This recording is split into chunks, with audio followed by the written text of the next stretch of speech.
Hello students, welcome back to elite tutors. चलिए इस video में हम देखने वाले हैं दो क्वेश्चन नंबर 19 और 20 कोऑर्डिनेट ज्योमेट्री का प्रॉब्लम सेट का। तो चलिए शुरू करते हैं क्वेश्चन नंबर 19 से। तो ये है क्वेश्चन नंबर 19। तो देखिए क्या क्वेश्चन है कि the line segment A B, एक लाइन सेगमेंट है जिसका नाम ए बी है, is divided into 5 congruent parts.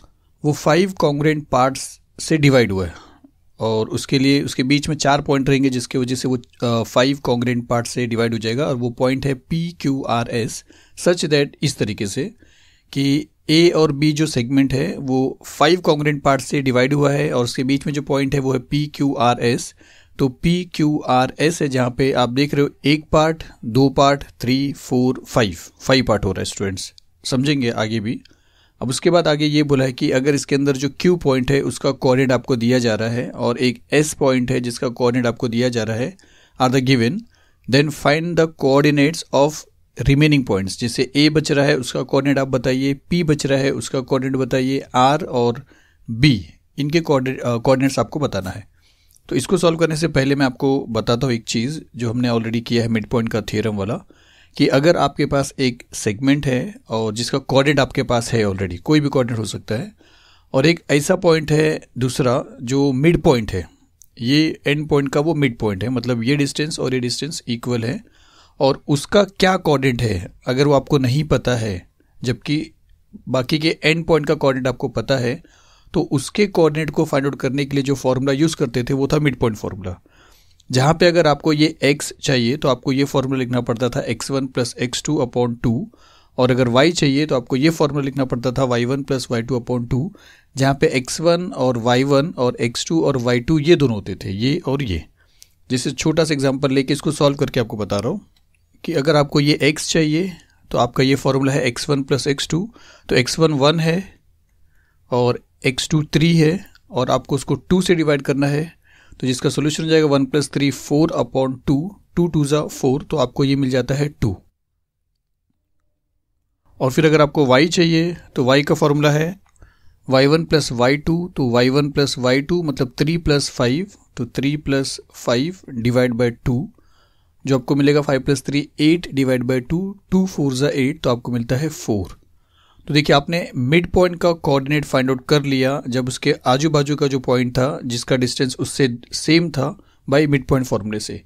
यही कंसेप्ट इस सम्स में आपको हर जगह पे यूज़ करना है और आपको जितने भी कोऑर्डिनेट आपसे पूछा है, A का, P का, R का, B का, सब कोऑर्डिनेट आपको यहाँ पे मिल जाएगा। चलिए मैं आपको बताता हूँ। तो चलिए पहले वो पॉइंट्स देख लेते हैं।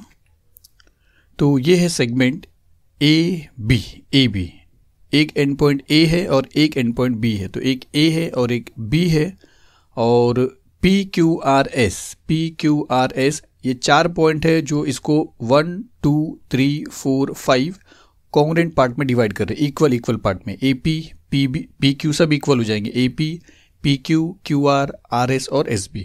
तो इतनी चीज़ें हम यहाँ पे लिख सकते हैं कि पॉइंट्स PQR एंड S, फिर बोल सकते हैं divide segment AB into 5 equal parts. अगर वो 5 इक्वल या 5 कॉन्ग्रुएंट पार्ट्स है तो ऐसा भी बोला जा सकता है कि देयरफॉर AP इक्वल रहेगा PQ को, वो इक्वल रहेगा QR को, वो इक्वल रहेगा RS को, और वो इक्वल रहेगा SB को। इसको 1 कर देते हैं क्योंकि इसको टाइम टू टाइम आपको यहाँ का इसका ज़रूरत पड़ेगा। फिर इसके बाद देखिए आपको Q का कोऑर्डिनेट दिया है और S का कोऑर्डिनेट दिया है। तो Q का कोऑर्डिनेट आपको दिया है 12,4 और S का कोऑर्डिनेट आपको दिया है 18, और बाकी A P R B इनका क्या कोऑर्डिनेट आने वाला है ये आपसे पूछा है। तो अगर हमको नहीं मालूम है तो हम ऐसा जूम करेंगे कि A का जो कोऑर्डिनेट है वो x1 y1 है, P का कोऑर्डिनेट x2 y2 है, R का कोऑर्डिनेट x3 y3 है, और B का कोऑर्डिनेट x4 y4 है। और फिर वो चीज़ यहाँ पे लिख देते हैं कि लेट A जो है वो x1 y1 है, P जो है वो x2 y2 है, R जो है वो x3 y3 है, और B जो है वो x4 y4 है। अब यहाँ पे हम मिड पॉइंट का फॉर्मूला यूज़ करेंगे, कैसे मैं आपको बता रहा हूँ। अब यहाँ पे अगर हम Q को और S को, जिसका कोऑर्डिनेट आपको दिया हुआ है, इसको कंसीडर करते हैं इतना सेगमेंट को, तो R जो है वो इसका मिड पॉइंट है, क्योंकि यहाँ पे आप समझ ही रहे हो कि QR और RS इक्वल है, QR और RS इक्वल है। तो इतने सेगमेंट को अगर आप कंसीडर करोगे तो R जो है वो QS का मिड पॉइंट बनेगा। तो इसका x3 का वैल्यू अगर आपको फाइंड आउट करना है तो ये प्लस ये डिवाइड बाय 2, और इसका y3 अगर आपको फाइंड आउट करना है तो ये प्लस ये डिवाइड बाय 2। तो हम यहाँ पे ऐसा लिखेंगे कि QR और RS जो है इक्वल है, QR और RS, और रीज़न देते हुए ये बोल सकते हैं कि 1 से हमने रीज़न दिया क्योंकि यहाँ पे हमने सब इक्वल बताया। तो अब हम यहाँ पे यूज़ करेंगे कि मिड पॉइंट का फॉर्मूला, जहाँ पे हमने ये लिख दिया कि point R is the mid point of segment QS, और फिर हम मिड पॉइंट का फॉर्मूला लिखेंगे कि therefore by mid point formula, और आपको क्या मिल जाएगा, x3 का वैल्यू मिलेगा 12 प्लस 4 डिवाइड बाई 2, और y3 का वैल्यू मिलेगा, फॉर्मूला मिलेगा 14 प्लस 18 डिवाइड बाई 2। 12 प्लस 4 आपको मिल जाएगा 16 डिवाइड बाई 2, और 14 प्लस 18 आपको मिल जाएगा 32 डिवाइड बाई 2। तो यहाँ पे हम ऐसा लिख देंगे 16 डिवाइड बाई 2 और 32 डिवाइड बाई 2, 2 8 जा 16 हो जाता है, तो 2 8 जा 16, तो x3 का वैल्यू 8 मिलता है, और 2 16 जा 32, तो y3 का वैल्यू आपको 16 मिलता है। तो 8 और 16 आपको मिल गया, तो यहाँ पे लिख देंगे कि x3 आपको 8 मिला है और y3 आपको 16 मिला है, मतलब r का जो कोऑर्डिनेट आपको मिला है वो आपको मिलता है 8,16। तो एक कोऑर्डिनेट आपको मिल गया 8,16 r का। अब देखा जाए तो 1 2 3 कोऑर्डिनेट आपके पास आ चुके हैं। इसी तरह जिस तरह आपने मिड पॉइंट का फॉर्मूला यहाँ पे यूज़ किया है, इसी तरह और भी जगह पे हम मिड पॉइंट का फॉर्मूला यूज़ करेंगे और फाइंड आउट करेंगे। फॉर एग्जांपल नेक्स्ट अभी हम s ले सकते हैं। क्या मतलब ये कि s जो है वो r और b का मिड पॉइंट होएगा, क्योंकि RS और SB इक्वल है, RS और SB इक्वल है फ्रॉम 1, तो s इन दोनों का मिड पॉइंट बनेगा। तो s का तो कोऑर्डिनेट है ऑलरेडी आपके पास, तो उससे ये फ़ायदा होगा कि अगर इसका कोऑर्डिनेट है आपके पास, इसका अभी अभी आपको मिल गया, तो जिसका नहीं है वो भी मिल जाएगा आपको यही फॉर्मूले से, मिड पॉइंट के ही फॉर्मूले से मिल जाएगा। तो चलिए हम नेक्स्ट वाले में इसका कोऑर्डिनेट फाइंड आउट करते हैं। तो चलिए हम ऐसा लिखेंगे कि RS और SB इक्वल है, तो यहाँ पे लिखेंगे RS और SB इक्वल है फ्रॉम 1, जो पीछे आपने 1 में सब कुछ बताया है। तो इससे क्या होगा कि S जो है वो RB का मिड पॉइंट बन जाएगा, तो हम लिखेंगे point S is a mid point of segment RB, और फिर बाई मिड पॉइंट फॉर्मूला लिखेंगे, और क्या मिलेगा देखिए, मैं आपको लिख के बता रहा हूँ फिर आपको एक्सप्लेन करता हूँ कि इसका अगर वैल्यू निकालना है तो इसको और इसको प्लस करके 2 से डिवाइड करना पड़ता है। तो इसका वैल्यू निकालने का मतलब वैल्यू दिया है लेकिन फॉर्मूला वही रहेगा। या आप अगर फॉर्मूला देखोगे तो देखिए x का फॉर्मूला था x1 plus x2, mid point का x, तो मिड पॉइंट ये है, उसका x मतलब ये 4 है, तो इसके प्लेस पे 4 लिखेंगे, तो यहाँ पे 4 लिखा है, और x1 और x2 बाजू वाला x1 और x2, तो x3 और x4 आएगा, जिसमें x3 आपके पास 8 है तो 8 आ जाएगा, लेकिन x4 नहीं है तो x4 के प्लेस पे x4 आएगा और डिवाइड बाय 2। और उसी तरह y के प्लेस पे आपको क्या लिखना है 18, क्योंकि ये फाइंड आउट करने के लिए आपने देखा है कि ये अगर आपको चाहिए तो ये दोनों को प्लस किया जाता है, तो y3 16 है, 16 लिखा है, y4 नहीं है तो y4 अपॉन 2। अब क्या होगा, इसके बाद ये जो 2 है यहाँ पे जाके मल्टीप्लाई हो जाएगा, तो 2 4 ज़ा 8 हो जाएगा, तो हम ऐसा लिख सकते हैं 8 which is equal to 8 plus x4, और 2 18 ज़ा 36, तो 36 which is equal to 16 plus y4। तो सेकंड स्टेप ऐसा लिख सकते हैं कि 8 which is equal to 8 plus x4, ये वहाँ पे जाने के बाद मल्टीप्लाई हुआ है और ये भी वहाँ पे जाके मल्टीप्लाई हुआ है।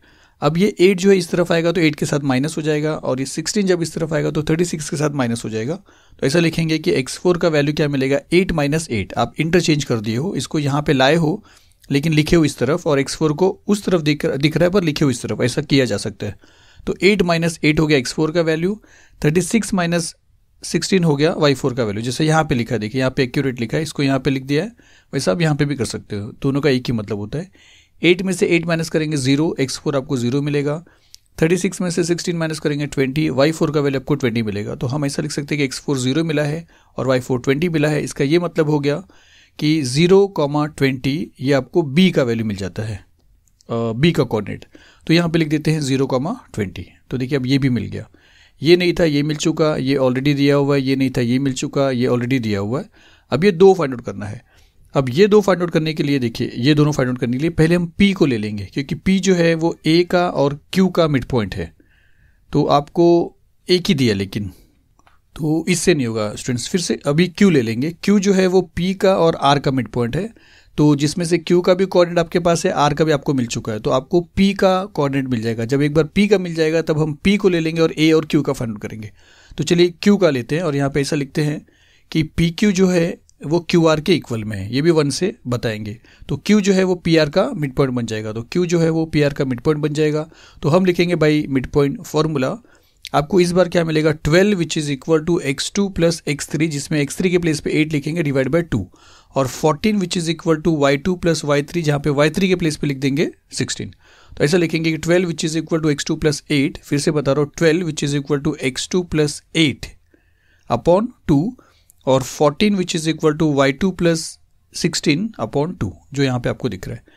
इसको सॉल्व करेंगे तो 2 इंटू 12 24 हो जाएगा, 24 which is equal to x2 plus 8, और 14 2 ज़ा 28 which is equal to y2 plus 16। तो यहाँ पे ऐसा लिख सकते हैं 24 which is equal to x2 plus 8 and 28 which is equal to y2 plus 16। चलिए इसको आगे सॉल्व करते हैं। तो आगे हमने वही ले लिया, सेम चीज़, आपको 2 बार नहीं लिखना है। तो यहाँ पे 8 यहाँ पे आएगा तो 24 के साथ माइनस हो जाएगा, और 16 यहाँ पे आएगा तो 28 के साथ माइनस हो जाएगा। तो ऐसा हो जाएगा 24 minus 8 which is equal to x2, और 28 minus 16 which is equal to y2। फिर आपको इसको सॉल्व करना है। 24 में से 8 माइनस का 16 मिला, 28 में से 16 माइनस का 12 मिला, तो x2 जो है वो आपको मिल गया है 16, और y2 जो है वो आपको मिल गया 12। मतलब x का वैल्यू मतलब आपको p का जो कोऑर्डिनेट है वो मिल गया 16,12। तो यहाँ पे हम ऐसा लिख सकते हैं कि p का कोऑर्डिनेट आपको मिल गया 16,12। तो धीरे धीरे अगर आप देख रहे हो तो सब आपको मिल जा रहा है। अब एक लास्ट बचा है a, और इसके लिए आपको ये 3 पॉइंट यूज़ करना पड़ेगा। तो यहाँ पे हम ये बोलेंगे कि p जो है वो aq का मिड पॉइंट है, तो AP और PQ इक्वल हो जाएगा। उसके बाद फिर आपको यहाँ पे दोनों कोऑर्डिनेट है, आपको x1 y1 मिल जाएगा। तो AP PQ इक्वल है, ये हम बोलेंगे कि AP is equal to PQ, from 1 से लेंगे। Therefore P is the mid point of AQ, ये बताएंगे, और फिर लिखेंगे कि बाई मिड पॉइंट फॉर्मूला इस बार आपको मिलेगा x2 मतलब 16 which is equal to x1 plus 12 upon 2। तो 16 which is equal to x1 plus 12 upon 2, और दूसरा 12 which is equal to y1 plus 14 upon 2। तो 12 which is equal to y1 plus 14 upon 2। फिर यहाँ पे वही होने वाला है कि ये 2 वहाँ पे जाएगा तो 32 हो जाएगा मल्टीप्लाई होके, तो 32 which is equal to x1 plus 12, और ये 2 वहाँ पे जाएगा तो 12 2 ज़ा 24 हो जाएगा, तो 24 which is equal to y1 plus 14। तो यहाँ पे हम ऐसा लिखेंगे 32 which is equal to x1 plus 12, और 24 which is equal to y1 plus 14। 32 12 इस तरफ आएगा तो 32 के साथ माइनस हो जाएगा, 14 इस तरफ आएगा तो 24 के साथ माइनस हो जाएगा। तो 32 minus 12 which is equal to x1, और 24 minus 14 which is equal to y1। Value को मिल जाएगा 32 में से 12 माइनस का 20 मिल रहा है, 24 में से 14 माइनस के आपको 10 मिल रहा है। तो आपको a का कोऑर्डिनेट मिल गया 20,10। तो यहाँ पे हमने लिख दिया 20,10। तो अब देख रहे हो तो आपको सब मिल गया। डायग्राम आपको एक बार बनाना है, उसके बाद वैल्यू आपको समझना है। लास्ट में फिर आपको सिर्फ एक बार वैल्यू लिख के दिखा देना है कि ये उसके सबके वैल्यूज़ हैं। ए के जैसा सीरियली पूछा या यहाँ वहाँ करेंगे तो भी चलेगा, लेकिन सीरियली पूछा तो ज़्यादा अच्छा है। APRB है तो हमने APRB का वैल्यू लिखा। डायग्राम आप स्टार्टिंग में बनाओगे, उसके बाद ये जो मैंने लिखा है ये तो मैंने आपको दिखाने के लिए लिखा है, आप इसी तरह छोड़ दोगे डायग्राम में तो भी चलेगा, या आप नीचे भी लिख दोगे डायग्राम के वैल्यू बाद में जैसा मैंने लिखा है तो भी चलेगा एक ही बार डायग्राम में। तो चलिए 19 क्वेश्चन स्टार दिया था पर कोई स्टार जैसा है नहीं, सॉल्व हो गया। चलते हैं 20th क्वेश्चन पे। तो चलिए 20th क्वेश्चन अगर आप देखते हो तो क्या लिखा है कि find the coordinates of the centre of the circle passing through the points this this and this. एक पॉइंट है, अगर 3 अलग अलग पॉइंट है तो वो एक ट्राइंगल बनाएगा, और उससे पास होने वाला जो सर्कल है वो एक सर्कल रहेगा। जैसा ये हमने क्वेश्चन किया था 7th क्वेश्चन कि find the coordinates of the circumcentre of a triangle whose vertices are this this and this. मतलब वही टाइप का क्वेश्चन है जैसा हमने ये किया था, या हमने 16 क्वेश्चन भी किया ऑलरेडी कि find the coordinate of circum centre.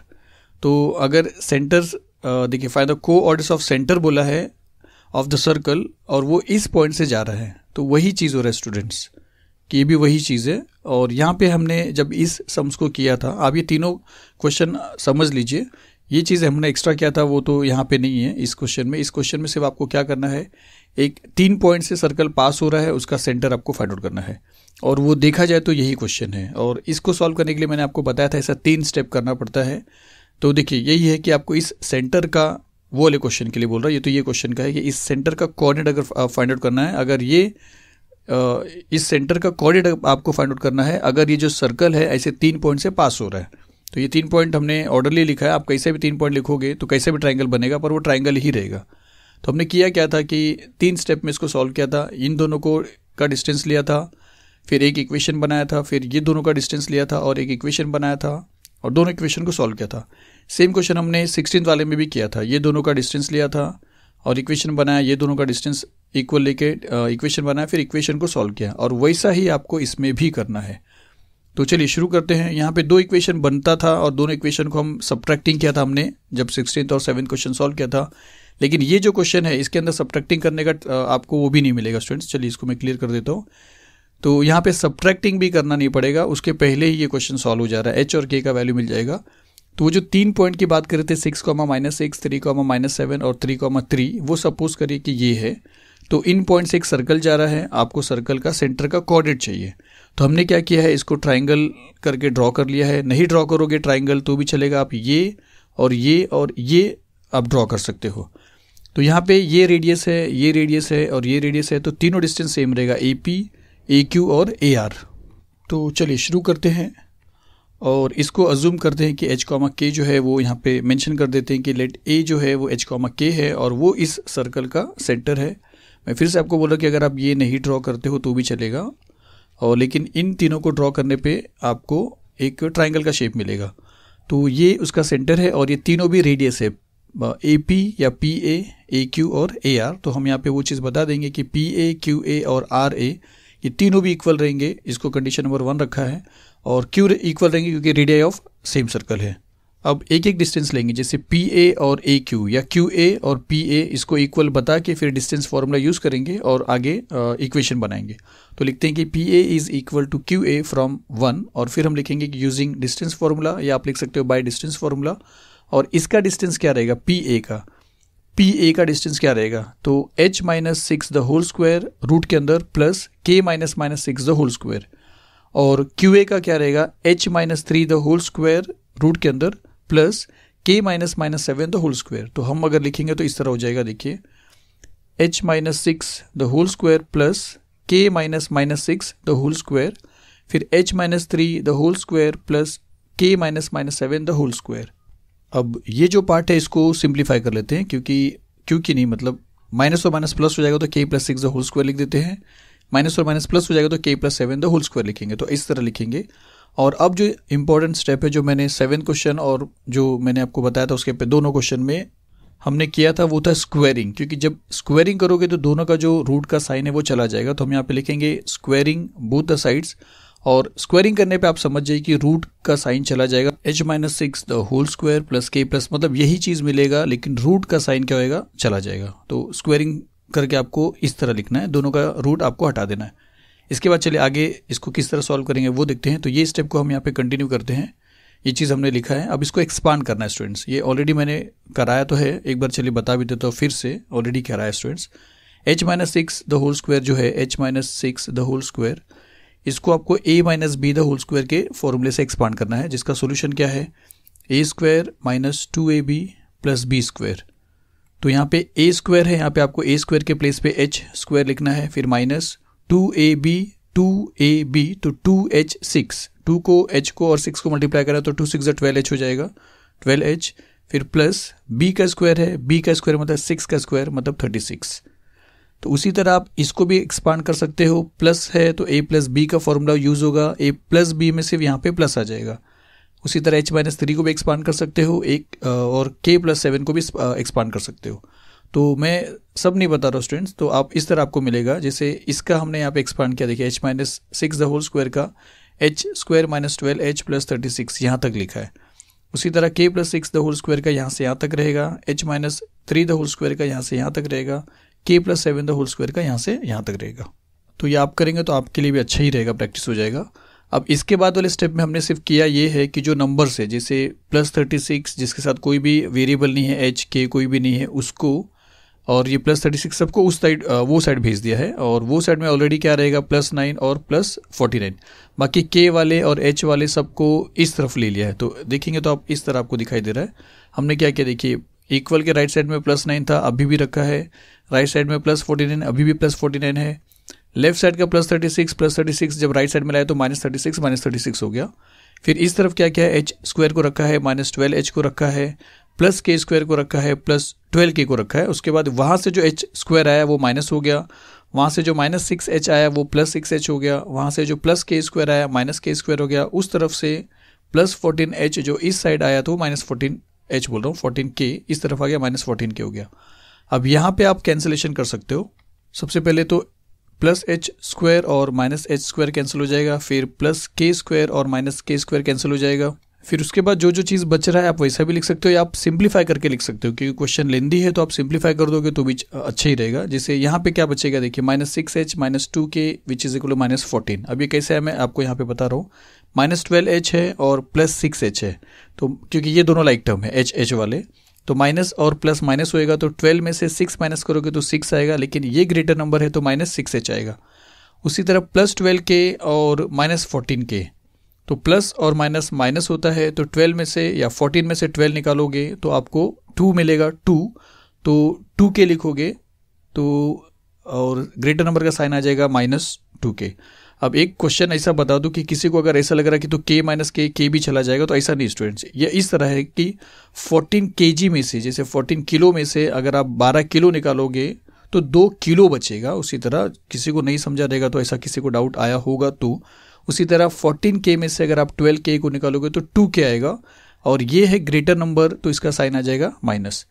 Right side में भी आपने वही किया है, 9 को 49 को प्लस किया है, आपको जो भी मिला रहेगा उसमें से आप 36 निकालिए, जो मिला उसमें से वापस से 36 निकालिए, आपको मिल जाएगा -14। आप चेक कर लीजिए, या तो ऐसा देखिए -36 आपको देगा -72, और 49 + 9 आपको दे देगा 58। तो ऑब्वियसली कि ये नंबर बड़ा है तो माइनस में ही आएगा, तो 72 में से 58 को अगर आप माइनस करोगे तो आपको मिलेगा 14, तो वो यहाँ पे लिख दिया है। अब हम क्या कर रहे हैं कि ये जो 6 है और ये जो 2 है और ये जो 14 है, इसको 2 से डिवाइड कर देते हैं क्योंकि सब कैंसिल होएगा, और ये जो साइन है स्टार्टिंग का, ये साइन भी हटाने के लिए -2 से डिवाइड कर देंगे। तो अगर हम -2 से डिवाइड करेंगे तो आपको मिलेगा 3h + k और which is equal to 7, dividing both the sides by -2। समझना है तो फिर से देख लीजिए कि -6h है, -2 से डिवाइड किया, माइनस माइनस कैंसिल, 2 3 ज़ा 6 तो 3h आ गया। फिर -2k है, उसको -2 से डिवाइड किया, 2 भी कैंसिल, माइनस माइनस भी कैंसिल, सिर्फ k बचा और कोई साइन नहीं है तो +k हो गया। और फिर यहाँ पे आप समझ सकते हो कि किस तरह 7 आएगा। तो देखिए हमने ये डिस्टेंस को और ये डिस्टेंस को इक्वल लेने के बाद फिर हमने जो इक्वेशन पाया वो ये इक्वेशन था, ये आपका पहला इक्वेशन है। यहाँ पे 2 लिखा है बिकॉज हमने पहला कुछ और समझा है। तो एक इक्वेशन मिला है, ये दोनों डिस्टेंस को इक्वल करके, अब ये दोनों डिस्टेंस को इक्वल करके एक इक्वेशन और लेंगे, उसके बाद दोनों इक्वेशन को सॉल्व करेंगे, ये हमारा स्टेप है। तो चलिए अब PA और QA ले लिया है, QA और RA ये ले लेते हैं। तो यहाँ पे लिखते हैं QA और RA ये भी दोनों इक्वल है। इक्वेशन नंबर 1 में हमने सारे तीनों डिस्टेंस इक्वल बताया था। तो अब बाय यूजिंग डिस्टेंस फार्मूला लिखेंगे या बाय डिस्टेंस फार्मूला।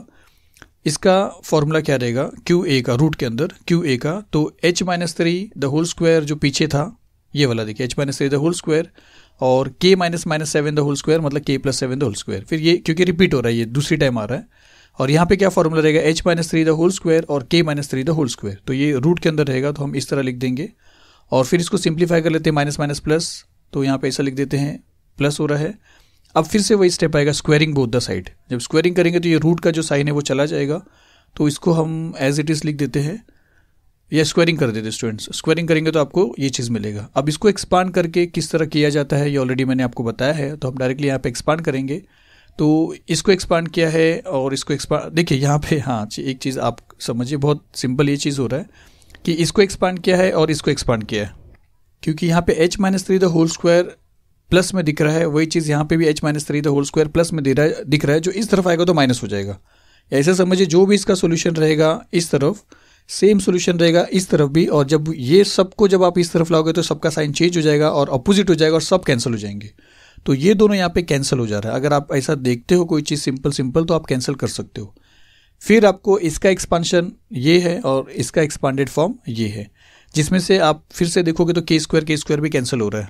तो हम क्या करते हैं कि नंबर्स को एक साइड कर देते हैं, बाकी सबको इस तरफ करेंगे, तब आपको समझ में भी आ जाएगा। तो k² लिखा प्लस 14k लिखा, उस तरफ का -k² लाया, उस तरफ का -6k, इस तरफ लाया तो +6k हो गया, उस तरफ +9 है, इस तरफ का +49 वहाँ पे भेजा तो -49 हो गया। तो k² और k² भी कैंसिल हो रहा है। यहाँ पे यही फायदा है कि सेकेंड इक्वेशन बनने से पहले वैल्यू आ जा रहा है, क्योंकि ये पूरा टर्म ही कैंसिल हो गया। इसके लिए h जब चले ही गया तो k का वैल्यू मिल रहा है। तो 14k और 6k को अगर आप प्लस करोगे तो आपको मिल जाता है 20k, और 49 में से 9 अगर आप माइनस करोगे तो आपको मिलेगा 40, लेकिन माइनस में मिलेगा। तो हम ऐसा बोल सकते हैं कि 20k which is equal to -40, 20 वहाँ पे जाएगा तो डिवाइड हो जाएगा, तो k का वैल्यू आपको मिल जाएगा -40/20, तो 22 अगर आप बोलोगे तो भी चलेगा, तो k का वैल्यू आपको मिलता है -2। तो के का वैल्यू आपको डायरेक्टली मिल गया, एक इक्वेशन नहीं बन पाया दूसरा वाला क्योंकि बाकी के स्टेप में ऐसे था, तो ये आपके लिए अच्छा है क्योंकि ये दोनों चीज़ यहाँ पे कैंसिल हो गया। तो के का वैल्यू जब आपको मिल ही चुका है, के का वैल्यू जब आपको मिल ही चुका है, तो एच का फाइंड आउट करने के लिए जो इक्वेशन पहले हमने किया था उसमें के प्लेस पे आपको क्या करना है, -2 लिखना है।